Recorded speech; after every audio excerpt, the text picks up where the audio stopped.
బ్రహ్మాండ నాయకుడు, కలియుగ ప్రత్యక్ష దైవం, కోట్లాది మంది హిందువులకు ఆరాధ్య దైవమైనటువంటి వెంకటేశ్వర స్వామి క్షేత్రం వరాహ క్షేత్రం అంటారు దీన్ని.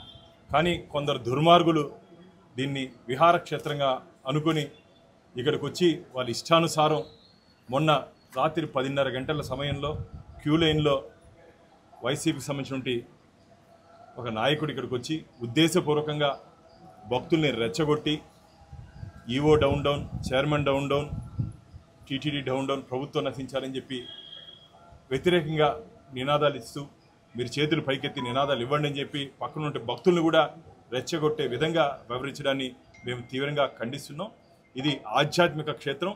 ఇక్కడ రాజకీయ ప్రసంగాలు కానీ ఓవర్ యాక్షన్లు కానీ చేయకూడదని చెప్పి నియమ నిబంధనలు ఉన్నాయి. అలాంటి నియమ నిబంధనలు అన్నింటినీ ఉద్దేశపూర్వకంగా అతిక్రమిస్తూ ఇక్కడ ఏదో జరిగిపోతూ ఉంది, ఇక్కడ ఈ ప్రభుత్వం వచ్చిన తర్వాత, ఎన్డీఏ కూటమి వచ్చిన తర్వాత ఇక్కడ భక్తులకు అన్యాయం జరిగిపోతుంది, భగవంతుడికి అన్యాయం జరిగిపోతుంది అని చెప్పి ఒక దుష్ప్రచారాన్ని ప్రజల్లోకి తీసుకుని వెళ్ళి టీటీడీ సెంటిమెంట్ని, స్వామివారి పవిత్రతని దిగజార్చే విధంగా కొందరు వ్యవహరిస్తున్నారు. వీరి వెనకాల వైసీపీ నాయకులు ఉన్నారని చెప్పి మేము నమ్ముతున్నాం. నిన్న రాష్ట్ర డీజీపీ గారికి దీని మీద నేను గోశాల నుంచి గోవిందుడి వరకు, మొన్న గోశాలలో భూమన కరుణాకర్ రెడ్డి గారు ఆవులు చనిపోతున్నాయి, సరిగ్గా చూసుకోవట్లేదని చెప్పి ఒక అసత్య అబద్ధ ప్రచారాన్ని వారు తీసుకొని వచ్చారు. మొన్న ఒక ముస్లిం పండుగ వచ్చి నమాజ్ చేయాలంటే వైసీపీ సంబంధించి నాయకుడే నువ్వు నమాజ్ చేసుకో అని చెప్పి ఆయనే వీడియో తీసి దాన్ని మళ్ళా సోషల్ మీడియాకి లీక్ చేసింది. మరొక ముందే నిన్న ఈ అచ్చయ్య అనే వ్యక్తి కాకినాడ నుంచి వచ్చి ఇక్కడ ఉద్దేశపూర్వకంగా టీటీడీ పవిత్రతని దిగజార్చే విధంగా వ్యవహరించారు. కానీ నేను టీటీడీ విజిలెన్స్ వారిని కూడా, పోలీస్ వారికి కూడా విజ్ఞప్తి చేస్తున్నా, ఇమీడియట్గా కేసు కట్టండి. ఎవరైనా సరే కొండ దిగే లోపల ఎవరైనా సరే ఇక్కడ నియమ నిబంధనలు అతిక్రమిస్తే ఎవరైనా సరే స్పేర్ చేయాల్సిన అవసరం లేదు. ఎంత పెద్ద నాయకుడైనా సరే ఎవరైనా సరే స్పేర్ చేయాల్సిన అవసరం లేదు.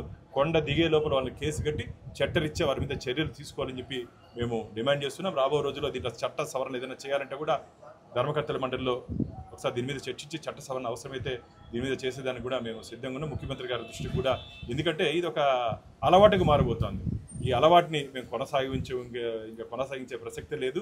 ఎవరైనా సరే తిరుమల క్షేత్రానికి వచ్చి ఇలాంటి అసాంఘిక కార్యక్రమాలు, రెచ్చగొట్టే కార్యక్రమాలు చేస్తే మాత్రం చాలా మా దగ్గర నుంచి ఎదురుదాడి చాలా సివియర్గా ఉంటుంది. చట్టం పని చాలా చట్టం చేస్తుంది. మా సైడ్ నుంచి కూడా నేను మళ్ళీ వార్న్ చేస్తున్నా, మీకు ఇలా వ్యవహారాలు కానీ చేస్తే మీ నాయకుడు నమ్మి ఇక్కడ కొందరు వచ్చి ఆ నాయకుడు మాట విని ఇలాంటి చర్యలు కానీ చేస్తే మీకు కూడా రాబో రోజుల్లో ఖచ్చితంగా గట్టి శిక్షలు పడతాయి. కాబట్టి జాగ్రత్తగా ఉండండి. భవిష్యత్తులో ఇలాంటి చర్యలు పునరావృతం కాకుండా టీటీడీ ప్రభుత్వం గట్టి చర్యలు మేము తీసుకోబోతున్నాం. స్వామివారు ఉప్పు తింటూ స్వామివారి దగ్గర జీతం తీసుకున్నట్టు కొందరు ఇలా 2000 మంది నా నిఘా నేత్రాలు అంటున్నాడే కరుణాకర్ రెడ్డి, ఆ నేత్రాలు కొన్ని నేత్రాలు ఇక్కడ పనిచేస్తున్నాయి. ఆ నేత్రాలన్నింటినీ వాళ్ళ ఇంటికి పంపించేస్తాం. ఖచ్చితంగా ఇక్కడ స్వామివారి దగ్గర పనిచేస్తూ స్వామివారికి వ్యతిరేకంగా ఏ స్థాయి వ్యక్తి అయినా సరే, ఎంత పెద్ద అధికారి అయినా సరే వ్యవహరిస్తే వారి మీద శాఖాపరమైన చర్యలు తీసుకుంటాం. మా చైర్మన్ గారితో కూడా మాట్లాడాం. ఎవరెవరు దీని వెనకాల ఉన్నారో టీటీడీలో సంబంధించి వారిని ఇమీడియట్గా సస్పెన్షన్ కాకుండా రిమూవ్ ఫ్రమ్ ద సర్వీస్ తీసుకునే దిశగా మేము బోర్డులో కూడా ಮಾತಾಡಬಹುದು. ಬ್ರಹ್ಮಾಂಡ ನಾಯಕ ಶ್ರೀನಿವಾಸ ಭೂವೈಕುಂಠ ಅಂತಲೇ ಪ್ರಖ್ಯಾತಿ ಆಗಿರುವಂಥ ನಮ್ಮ ಕ್ಷೇತ್ರ. ಈ ಕ್ಷೇತ್ರದಲ್ಲಿ ಸಾಧಾರಣವಾಗಿ ದುಷ್ಕರ್ಮಿಗಳು ಇದನ್ನು ಅಹಿತಕರ ಘಟನೆಗಳು ಮಾಡ್ತಾನೆ ಇರ್ತಾರೆ. ಮೊನ್ನೆ ನಡೆದಿರುವಂಥ ಘಟನೆ ತುಂಬ ಅಹಿತಕರ ಘಟನೆ. ಇಲ್ಲಿ ನಮ್ಮನ್ನು ಟಿಟಿಡಿ ಡೌನ್ ಡೌನ್ ಆಗಲಿ ಅಥವಾ ನಮ್ಮ ಚೇರ್ಮನ್ ಡೌನ್ ಡೌನ್ ಆಗಲಿ ಅಥವಾ CMನ ಡೌನ್ ಡೌನ್ ಆಗಲಿ ಅಂತ ಹೇಳಿರುವಂಥ ವ್ಯಕ್ತಿ ಇಲ್ಲಿ ಏನೋ ಒಂದು ಅಂದರೆ ಇನ್ನೊಂದು ದುಷ್ಪ್ರಚಾರ ಮಾಡೋದಕ್ಕೆ ಬಂದಿದ್ದಾನೆ. ಇದು ಯಾವುದೇ ಕಾರಣಕ್ಕೂ ನಮ್ಮ ಟಿಟಿಡಿ ಬೋರ್ಡ್ ಸಹಿಸಲ್ಲ. ಇದನ್ನು ಮೊದಲೇ ನಮ್ಮ ಚೇರ್ಮನ್ BR ನಾಯ್ಡು ಅವರು ಫಸ್ಟ್ ದಿನವೇ ಹೇಳಿದ್ರು, ಇದು ಟೂರಿಸಂ ಸ್ಪಾಟ್ ಅಲ್ಲ, ಇದು ಭಕ್ತಿ ಆಗಿರೋವಂಥ ಸ್ಪಾಟು, ಇದು ಶ್ರೀ ಕ್ಷೇತ್ರ, ಇಲ್ಲಿ ವರಹಸ್ವಾಮಿ ಕ್ಷೇತ್ರ, ಇದು ವಿಹಾರಕ್ಕೆ ಮಾಡೋಕ್ಕಂಥ ಕ್ಷೇತ್ರ ಅಲ್ಲ ಅಂತ ನಮ್ಮ ಚೇರ್ಮನ್ನು ಹೇಳಿದ್ದಾರೆ. CMನು ಖಡಾಖಂಡಿತವಾಗಿ ಈ ಥರದ್ದು ಯಾವುದೇ ರೀತಿ ಇದನ್ನು ನಾವು ಸಹಿಸ್ಕೊಳ್ಳಲ್ಲ ಅಂತ ಹೇಳಿದ್ದಾರೆ. ನಮ್ಮ ಬೋರ್ಡ್ ಅಂತೂ ಇದನ್ನು ಸಹಿಸ್ಕೊಳ್ಳೋಕ್ಕೆ ಸಾಧ್ಯನೇ ಇಲ್ಲ. ಈ ಥರದ ಅಪಪ್ರಚಾರ ಮಾಡ್ತಾನೇ ಬಂದಿದ್ದಾರೆ. ನಮ್ಮ ಬೋರ್ಡ್ ಬಂದಿರೋ 7 ತಿಂಗಳಲ್ಲಿ ನಮ್ಮ ಇಲ್ಲಿ ತುಳಿತಕ್ಕೆ ಒಳಗಾಗಿರೋದ್ರಿಂದ ಹಿಡಿದು, ನಮಾಜ್ ಮಾಡಿರೋದ್ರಿಂದ ಹಿಡಿದು, ಇಲ್ಲಿ ಯಾವುದೋ ಕೆರೆಯಲ್ಲಿ ಬೋಟಿಂಗ್ ಮಾಡ್ತಾರೆ, ಒಂದೇ ಲಾಡು ಕೊಡ್ತಾರೆ, ಗುಂಡೊಡಿಸಿದ್ರೆ ಕಲ್ಯಾಣ ಕಟ್ಟೆಯಲ್ಲಿ 100 ರೂಪಾಯಿ ತೊಗೊಂಬರ್ತಾರೆ ಅಂತ ಈ ಥರದ ಅಪಪ್ರಚಾರ ಮಾಡಿಕೊಂಡೇ ಬಂದಿದ್ದಾರೆ ಇವರು. ಅವ್ರಿಗೆ ನನ್ನ ಬಹುಶಃ ನನಗನ್ಸೋದು ಇಲ್ಲಿನ ಅಪೋಸಿಷನ್ ಪಾರ್ಟಿಗೆ ಬೇರೆ ಏನು ಸಂಗತಿ ಸಿಗ್ತಾ ಇಲ್ಲ. ಹಾಗಾಗಿ ಧಾರ್ಮಿಕ ಸ್ಥಳಗಳನ್ನ ಟಾರ್ಗೆಟ್ ಮಾಡಿ ನಮ್ಮ ಹಿಂದುತ್ವದ ಮೇಲೆ ಧಕ್ಕೆ ಮಾಡೋವಂಥ ಕೆಲಸನ ಮಾಡ್ತಾ ಇದ್ದಾರೆ. ಹಿಂದೂಗಳು ಯಾವುದೇ ರೀತಿ ಸಹಿಸಲ್ಲ ಮುಂದಕ್ಕೆ. ಈ ಮುಂದಿನ ದಿನಗಳಲ್ಲಿ ನಮ್ಮ ಬೋರ್ಡು ಭಾನುಪ್ರಕಾಶ್ ಅವರು ಹೇಳ್ದಂಗೆ ತುಂಬ ಕಠಿಣವಾದ ಕ್ರಮ ತೊಗೊತೀವಿ. ಇಲ್ಲಿ ಇವಾಗ ನಾವು ಪೊಲೀಸ್ ಸ್ಟೇಷನ್ಗೆ ಬಂದು ಕಂಪ್ಲೇಂಟ್ ಕೊಟ್ಟಿದ್ದೀವಿ, DG ನಮ್ಮ ಭೇಟಿ ಮಾಡಿದ್ವಿ, ಓರಲ್ಲಿ ಮಾತಾಡಿದ್ದೀವಿ. ಈ ಬೆಟ್ಟದ ಮೇಲೆ ಯಾವುದೇ ರೀತಿ ರಾಜಕೀಯ ನಡಿಬಾರ್ದು. ರಾಜಕೀಯ ನಡೆದ್ರೆ ಅವ್ರ ಮೇಲೆ ಯಾರೇ ಆಗಲಿ ಶಿಸ್ತಿನ ಕ್ರಮ ತೊಗೊಬೇಕು, ಇಮಿಡಿಯೇಟಾಗಿ ಅರೆಸ್ಟ್ ಮಾಡಬೇಕು ಅಂತ ಹೇಳಿದ್ದೀವಿ. ಅದನ್ನು ನಾವು ಕಂಪ್ಲೇಂಟ್ ಕೊಡೋಕ್ಕಿಂತ ಮುಂಚೆನೇ ಪೊಲೀಸವ್ರು ಮಾಡಿದ್ದಾರೆ. ಆದರೆ ಅದಕ್ಕೆ ಯಾವ ಕ್ರಮ ತೊಗೊಬೇಕು ಅಂತ ಕೇಳೋದಕ್ಕೆ ಮತ್ತು ನಾವು ಇದೊಂದು ಕಂಪ್ಲೇಂಟ್ ಕೊಟ್ಟಿದ್ದೀವಿ. ಇದನ್ನು ಮುಂದಿನ ದಿನಗಳಲ್ಲಿ ಈ ರೀತಿ ನಡ್ಕೊಳಕ್ಕಾಗದೇ ಇರೋವಂಥ ಕ್ರಮನ ನಾವು ಬೋರ್ಡಲ್ಲೂ ಮಾಡ್ತೀವಿ. ಇದಕ್ಕೆ ಬೇಕಾಗಿರೋವಂಥ ಸೆಕ್ಷನ್ ಹಾಕಿ ಇದನ್ನು ಬೇಕಾಗಿರೋವಂಥ ಬೋರ್ಡಲ್ಲಿ ನಾವು ಪರ್ಮಿಷನ್ ತೊಗೊಳೋದಕ್ಕೆ ಅಥವಾ ಇದನ್ನ ಆರ್ಡರ್ ಪಾಸ್ ಮಾಡ್ತೀವಿ. ಈ ಆರ್ಡ್ರಲ್ಲಿ ಯಾವುದೇ ರೀತಿ ರಾಜಕೀಯದ ವ್ಯಕ್ತಿಗಳಾಗಲಿ ಈ ಥರದ ಅಪಪ್ರಚಾರ ಮಾಡೋರನ್ನ ಇಮಿಡಿಯೇಟಾಗಿ ಅರೆಸ್ಟ್ ಮಾಡೋವಂಥ ಕೆಲಸ ಮುಂದಿನ ದಿನಗಳಲ್ಲಿ ಮಾಡೇ ಮಾಡ್ತೀವಿ ಅಂತ ಇವ್ರಿಗೆ ಮಾತಾಡ್ತಾ, ಮತ್ತು ತುಂಬ ದುರಾದೃಷ್ಟ ಏನು ಅಂತಂದರೆ ಇಲ್ಲಿ ಕೆಲಸ ಮಾಡೋ 22,000 ಜನರಲ್ಲಿ 2,000 ನನ್ನ ಕಣ್ಗಳಿದೆ ಅಂತ ಕರುಣಾಕರ್ ರೆಡ್ಡಿ ಹೇಳಿರೋರು. ಅಂದರೆ 2,000 ನಿಮ್ಮ ಕಣ್ಗಳ, ಬೇರೆ ಯಾರು ಇಲ್ವಾ? ಇದು ಕರುಣಾಕರ್ ರೆಡ್ಡಿ ಅವ್ರಿಗೆ ನಾಚಿಕೆ ಆಗೋಂಥ ಒಂದು ದೊಡ್ಡ ವಿಷಯ.